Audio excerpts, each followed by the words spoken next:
Students, कैसे हैं आप लोग? आई होप अच्छे ही होंगे। कुछ बच्चों की डिमांड आई है कि आप मैम ये चैप्टर करा दीजिए। 15 चैप्टर है ये, पावनी बुक है, क्लास 7 और ये कर्म योगी डॉक्टर APJ अब्दुल कलाम। तो इसके बारे में समझाने के लिए बोला है, तो मैंने सोचा आज ये ही करा देते हैं। इसकी हम देखते हैं, इसे समझेंगे इस चैप्टर को। चलिए, और लेकिन उससे पहले सब लोग चैनल को सब्सक्राइब जरूर कर दीजिए। डॉक्टर APJ अब्दुल कलाम को तो सब जानते ही होंगे कौन है, सभी बच्चे जानते होंगे। ये हमारे देश के भूतपूर्व राष्ट्रपति थे, ठीक है। और इन्हें मिसाइल मैन के नाम से भी जाना जाता है। अधिकतर बच्चे जानते होंगे और जो नहीं जानते होंगे वो आज जान गए होंगे, ठीक है। तो इनका क्या कहना था कि छोटी सोच या छोटा लक्ष्य अपराध के समान है। देखिए इसमें दिया हुआ है, इनके जो शब्द थे कि इंसान को हमेशा बड़ी सोच रखनी चाहिए, है ना। तो छोटी सोच या छोटा लक्ष्य अपराध के समान है, इसीलिए हमेशा बड़ा सोचें और आगे बढ़ें। ये शब्द देश के महान वैज्ञानिक और भूतपूर्व राष्ट्रपति डॉक्टर APJ अब्दुल कलाम के थे, जिनका अनुशासित व कर्मठ जीवन आज की युवा पीढ़ी के लिए एक आदर्श और प्रेरणा स्रोत बन गया, ठीक है। चलिए हम चैप्टर देख लेते हैं, क्योंकि ये तो आप लोग कर ही लेंगे, बाकी इसमें ज़्यादा बड़ा वीडियो अपलोड नहीं हो पाता है। चलिए, सभी को दिखाई दे रहा होगा। विलक्षण व्यक्तित्व के स्वामी, भारत के सबसे लोकप्रिय व्यक्तियों में से एक कर्मयोगी डॉक्टर APJ अब्दुल कलाम भारत के 11वें राष्ट्रपति थे, ठीक है। विलक्षण व्यक्तित्व क्या होता है जानते हैं आप लोग? विलक्षण व्यक्तित्व यानी कि विशेष लक्षण रखने वाला, जिसमें जिसकी विशेषताएं होती हैं। विलक्षण मतलब अलग से, जिसमें कोई क्वालिटी होती है, अद्भुत क्वालिटी, है ना। विशेष लक्षण रखने वाला विलक्षण व्यक्तित्व के स्वामी कौन? भारत के 11वें राष्ट्रपति कर्मयोगी डॉक्टर APJ अब्दुल कलाम। इनका पूरा नाम भी मैं आगे बताऊंगी, लेकिन अभी स्टार्टिंग से चलते हैं, ठीक है। विलक्षण व्यक्तित्व के स्वामी, भारत के सबसे लोकप्रिय व्यक्तियों में से एक कर्मयोगी डॉक्टर APJ अब्दुल कलाम भारत के 11वें राष्ट्रपति थे। याद रखिएगा ये चीज़ें। वे एक महान वैज्ञानिक और जनता के राष्ट्रपति के रूप में प्रसिद्ध हैं। जैसे कि मैंने अभी बताया कि इन्हें मिसाइल मैन भी कहा जाता है, तो ये वैज्ञानिक थे, ये भी जानते होंगे। या जो बच्चे अभी नहीं ये चैप्टर पढ़े होंगे तो वो, या न्यूज़ वगैरह नहीं देखते होंगे, तो उन्हें नहीं पता होगा कि वो वैज्ञानिक थे, है ना। तो वे एक महान वैज्ञानिक और जनता के राष्ट्रपति के रूप में प्रसिद्ध थे। भारत के लिए अग्नि और पृथ्वी जैसी मिसाइलें विकसित करने के कारण उन्हें मिसाइल मैन के रूप में जाना जाता है। तो उन्हें मिसाइल मैन के रूप में क्यों जाना जाता है, उनका क्यों नाम रखा गया है मिसाइल मैन? क्योंकि उन्होंने भारत के लिए अग्नि और पृथ्वी जैसी मिसाइल, ये नाम है, ठीक है। अग्नि और पृथ्वी जैसी मिसाइलों का विकास किया था, उन्होंने डेवलप की थी, इसीलिए उन्हें मिसाइल मैन के नाम से जाना जाता है, मिसाइल मैन के रूप में जाना जाता है। अपनी सादगी, अनुशासन, काम के प्रति समर्पण और राष्ट्रवादी सोच के कारण उनकी लोकप्रियता इतनी अधिक है कि आज देश की युवा पीढ़ी उन्हें अपना जीवन आदर्श और प्रेरणा का स्रोत मानती है। समझ में आई? बाकी कर्मयोगी, देखिए इनके नाम के आगे जो लिखा हुआ है कर्मयोगी, तो इसका भी मैं आपको अर्थ बता दूं। वैसे तो शब्द अर्थ आप लोग देख लेंगे, लेकिन जब इनके नाम के आगे लिखा हुआ है तो इसका अर्थ बताना जरूरी है। तो कर्मयोगी का क्या मतलब होता है? कर्मयोगी का मतलब होता है बिना स्वार्थ के कर्म करना, ठीक है। बिना स्वार्थ के कर्म करने वाला, ठीक है। चलिए आगे चलते हैं, यहाँ तक समझ आ गई होगी। आगे चलते हैं। अगर किसी को ना दिखाई दे रहा हो तो बोल दीजिएगा।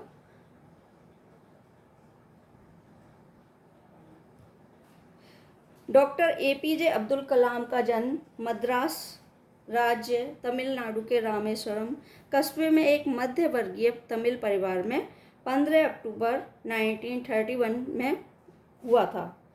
इनका जो जन्म था वो मद्रास राज्य में तमिलनाडु के एक रामेश्वरम कस्बे में एक मध्यम वर्गीय तमिल परिवार में कब हुआ था? 15 अक्टूबर 1931 को। ठीक है, ये चीज़ें याद रखने वाली हैं और हिंदी इंग्लिश दोनों में ये आ जाता है। ठीक है, इंग्लिश में ग्रामर में आ जाता है ये, और वैसे भी आपको ये चीज़ें याद होनी चाहिए, है ना। आगे चलते हैं। उनका पूरा नाम अबुल पाकिर जैनुलाब्दीन अब्दुल कलाम था। ठीक है, इनका पूरा नाम अबुल पाकिर जैनुलाब्दीन अब्दुल कलाम था।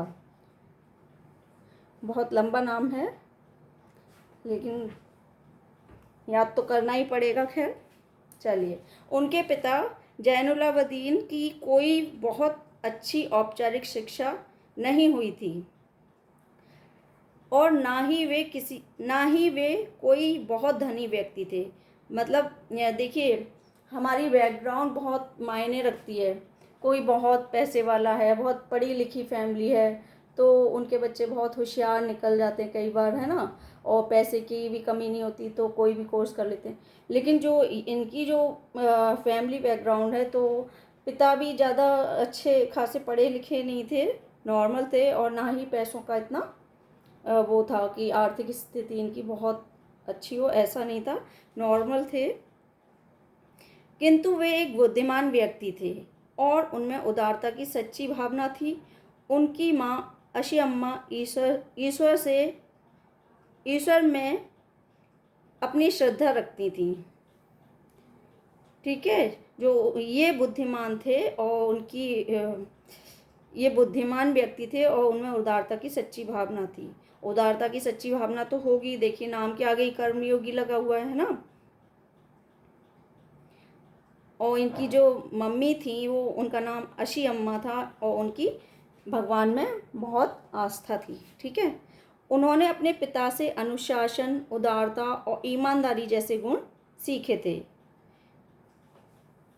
वे 5 भाई बहनों में सबसे छोटे थे। ये सबसे छोटे थे, इनके 5 भाई बहन थे। उन्हें सबका खूब प्रेम मिला था। कलाम साहब लिखते हैं, मैं कहूँगा कि मेरा बचपन बहुत ही निश्चिंतता और सादेपन में बीता, भौतिक और भावनात्मक दोनों ही तरह से। ये कलाम साहब ने लिखा है कि खुद ही लिखा है कि वो अपने ही आप बोलते थे कि मेरा बचपन बहुत ही निश्चिंतता और सादेपन में बीता, भौतिक और भावनात्मक दोनों ही तरह से। चलिए आगे चलें, यहाँ तक समझ आ गया होगा। उनके बहनोई जलालुद्दीन और चाचा शमशुद्दीन का भी उनके बाल जीवन पर गहरा असर पड़ा। जो उनके बहनोई थे, बहनोई जानते होंगे आप लोग, बहन का जो हस्बैंड होते हैं बहन के, और चाचा शमशुद्दीन का भी उनके बाल जीवन पर बहुत असर पड़ा। आप लोग जानते हैं, हम जिनके साथ रहते हैं उनका हमारे जीवन पर बहुत असर पड़ता है, स्पेशली बच्चों पर। बच्चे जो देखते हैं वही सीखते हैं। तो वही चीज़ यहाँ बताई गई है कि जो उनके बहनोई थे उनका और अब उनके चाचा का उनके बाल जीवन पर बहुत असर पड़ा। चलिए आगे चलते हैं।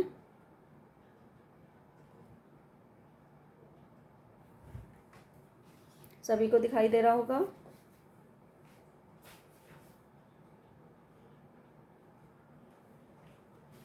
जलालुद्दीन उन्हें शिक्षित व्यक्तियों, वैज्ञानिक खोजों, समकालीन साहित्य और चिकित्सा विज्ञान की उपलब्धियों के बारे में बताते रहते थे।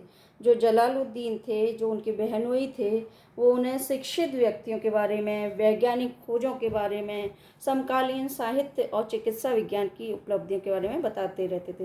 तो जैसे बच्चे को बताया जाएगा उन्हीं चीज़ों में बच्चों का इंटरेस्ट शुरू से रहता है। तो उनका भी उन्होंने बचपन से यही चीज़ों के बारे में सुना, तो उसी में उनकी रुचि रही। उन्होंने ही अब्दुल कलाम को सीमित दायरे से बाहर निकालकर नई दुनिया का बोध कराया। जो इनके जो बहनोई थे जलालुद्दीन, उन्होंने अब्दुल कलाम को एक सीमित दायरे से, मतलब उससे उन्हें सीमित दायरे से बाहर निकालकर नई दुनिया का बोध कराया कि जिस माहौल में तुम रहते हो उससे भी आगे बहुत कुछ है। ठीक है, आगे चलते हैं। शमसुद्दीन रामेश्वरम में अखबारों के एकमात्र वितरक थे। वितरक जानते हैं आप लोग? वितरक यानी कि बांटने वाला। जो शमसुद्दीन थे, शमसुद्दीन कौन थे? अब्दुल कलाम के चाचा। तो वो क्या थे? अखबारों को बांटते थे। वितरक का मतलब बांटने वाला। तो शमसुद्दीन रामेश्वरम में अखबारों के एकमात्र वितरक थे, एकमात्र बांटने वाले थे। ठीक है, अखबार बांटने वाले। आगे चलते हैं। अखबार वितरण में, पता नहीं कब मैंने कैमरा बंद किया, मुझे नहीं याद। चलिए इस वाले को दोबारा से देख लेते हैं। तो इन्होंने अखबार वितरण में उनकी सहायता की, किसकी? अपने चाचा की सहायता की अखबार वितरण में, और उन्हें पहली तनख्वाह इसी काम में मिली थी और उन्हें इस बात का हमेशा गर्व था। ठीक है, और ईर्ष्या द्वेष उन्हें छू तक नहीं गया था। मतलब जो ईर्ष्या और द्वेष का मतलब होता है जलना, किसी से कोड़ना, किसी से चिढ़ना, है ना, तो ये सारे अवगुण उनमें नहीं थे। चलिए आगे देख लेते हैं। अब्दुल कलाम की प्रारंभिक शिक्षा रामेश्वरम के एलिमेंट्री स्कूल से हुई थी।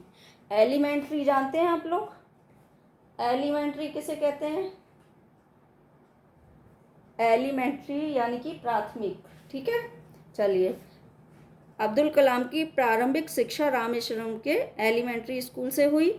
उन्होंने अपनी मैट्रिकुलेशन की पढ़ाई स्वर्ट हाई स्कूल से पूरी की। मैट्रिकुलेशन यानी कि 10th। ठीक है, और इसके बाद उन्हें तिरुचिरापल्ली के सेंट जोसेफ कॉलेज से सन 1954 में भौतिक विज्ञान में स्नातक की डिग्री प्राप्त की। समझ आ गया होगा यहाँ तक? चलिए आगे चलते हैं।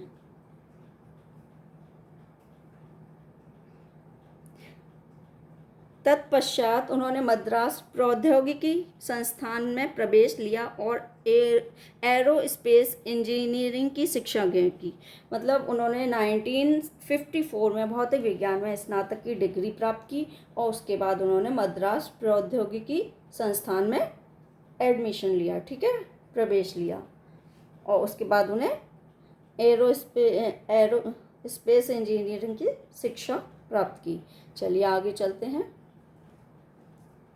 कोशिश करूँगी पूरा चैप्टर हो जाए, लेकिन मुझे नहीं लगता, ज़्यादा बड़ा वीडियो हो गया तो अपलोड भी नहीं होता है, फिर बड़ी दिक्कत आती है। दिखाई दे रहा होगा? चलिए। सन 1960 में इंजीनियरिंग करने के बाद अब्दुल कलाम रक्षा अनुसंधान और विकास संगठन में वैज्ञानिक के तौर पर भर्ती हुए।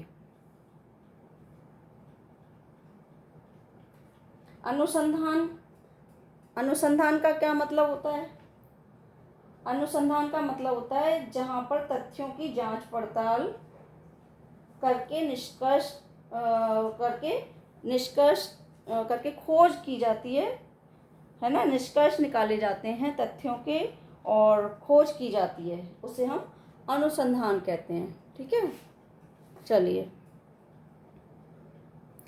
तो ये 1960 में इंजीनियरिंग करने के बाद अब्दुल कलाम रक्षा अनुसंधान और विकास संगठन में वैज्ञानिक के तौर पर भर्ती हुए।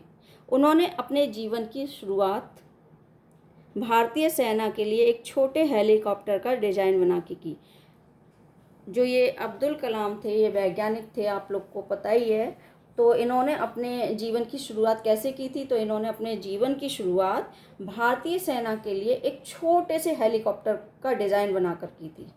ठीक है, याद रखिएगा, ये कई बार आ जाता है। चलिए आगे चलते हैं, क्लियर दिखाई दे रहा होगा। डॉक्टर अब्दुल कलाम के परिश्रम, लगन और आत्मविश्वास से सभी प्रभावित थे। जैसा कि मैंने बताया, ये बहुत मेहनती थे, परिश्रमी थे और इन्हें एक लगन थी, वो बहुत ज़रूरी होती है। ठीक है, पर DRDO में उन्हें काम से संतुष्टि नहीं मिल रही थी। DRDO क्या था?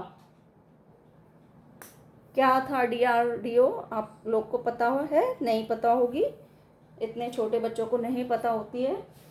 तो DRDO defence research and development organisation, ये इसकी फुल फॉर्म है।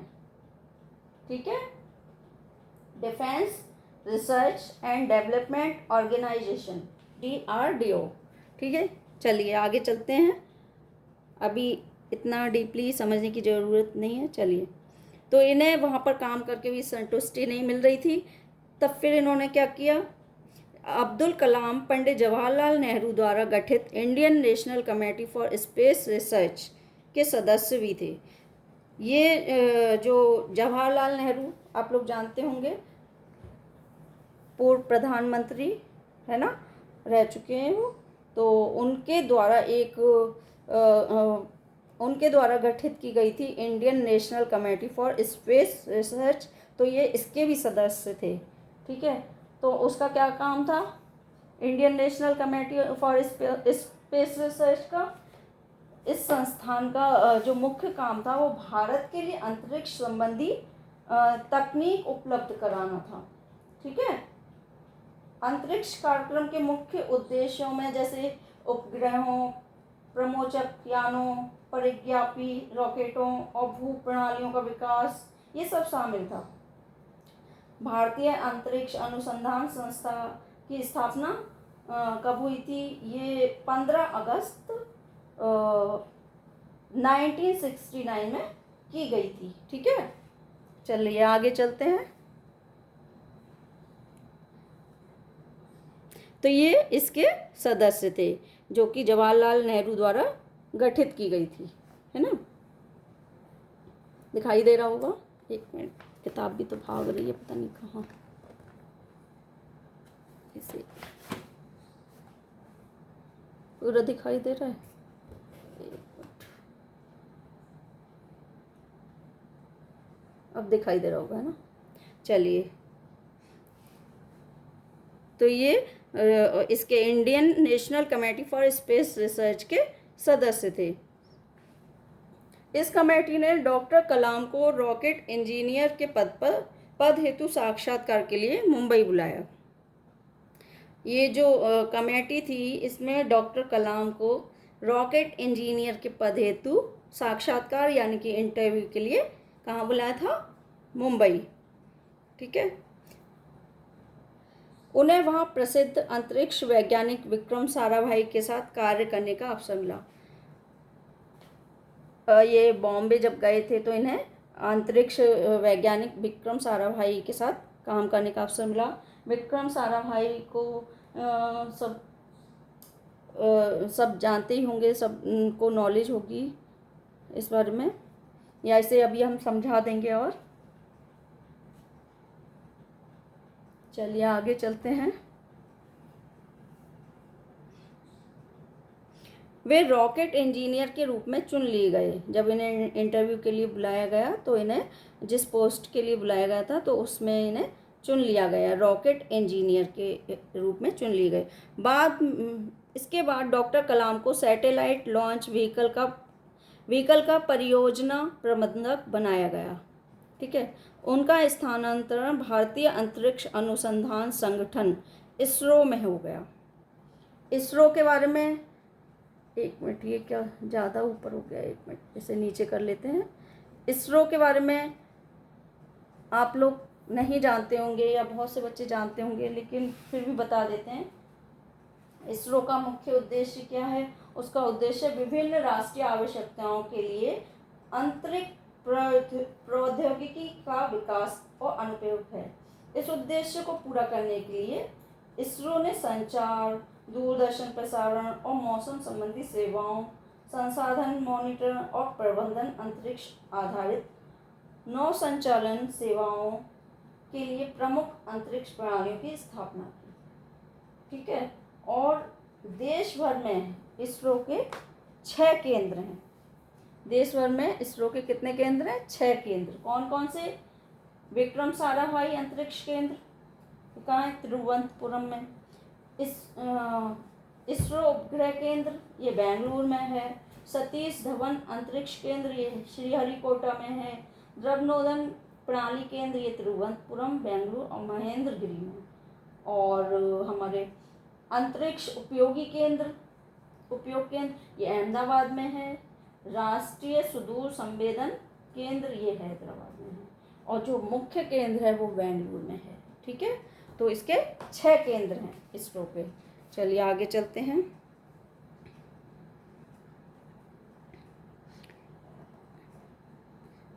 उनका स्थानांतरण इसरो में हो गया था। ऊपर कर लेते हैं इसे।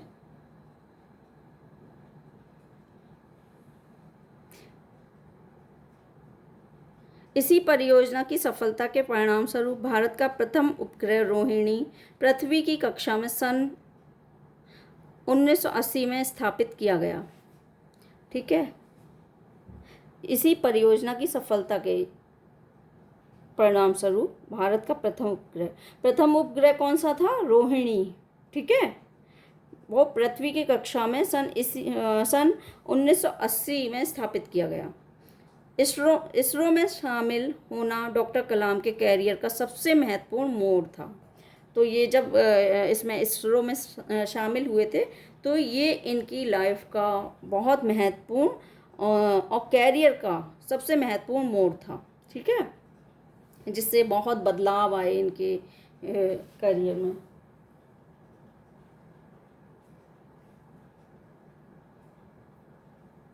चलिए आगे चलते हैं। जैसे मोड़ था, उन्हें लगा जैसे वे वही कार्य कर रहे हैं जिसमें उनका मन लगता है। तो मतलब जब ये इसमें इसरो में शामिल हो गए तो इन्हें जैसे कहते हैं ना संतुष्टि मिलना, कि जैसे मैंने बताया था कि उन्हें सेटिस्फैक्शन नहीं मिल रहा था, तो उन्हें जब वो इसरो में शामिल हो गए तब उन्हें वो शांति मिली कि हाँ मैं यही करना चाहता था और मुझे यही करने को मिला, है ना। तो वो सेटिस्फैक्शन उन्हें इसरो में शामिल होने के बाद मिला। इस सफलता के लिए उन्हें सन 1981 में पद्म भूषण से सम्मानित किया गया। ठीक है। जब ये इन्होंने रोहिणी जो उपग्रह था भारत का प्रथम उपग्रह, तो जब उन्होंने पृथ्वी की कक्षा में स्थापित किया तो उसकी जो सफलता उन्हें मिली, तो उसकी सफलता के लिए उन्हें 1981 में पद्म भूषण से सम्मानित किया गया। वर्ष 1963-64 ईस्वी के दौरान उन्होंने अमेरिका के अंतरिक्ष संगठन नासा की भी यात्रा की। देखिए नासा के बारे में आप लोग जानते होंगे, जैसे भारत में इसरो और अमेरिका में नासा। ठीक है। इन्होंने नासा की भी यात्रा की। सन 1974 में पोखरण में परमाणु वैज्ञानिक राजा रमन्ना की देखरेख में जब भारत ने पहला परीक्षण किया तो डॉक्टर कलाम को भी वहाँ बुलाया गया था। अब ये थोड़ा सा बड़ा हो जाएगा तो इसे हम कल समझेंगे। ठीक है। क्योंकि ये जल्दीबाजी में समझाऊंगी तो आपकी समझ नहीं आएगा, और ये चैप्टर है बहुत बड़ा, तो वीडियो भी बड़ी हो जाएगी, अपलोड होने में दिक्कत आएगी, तो इसे हम कल यहीं से देखेंगे। तो जो लोग नए हैं चैनल को सब्सक्राइब कर दीजिए, लाइक शेयर कमेंट करते रहिए। Thanks for watching.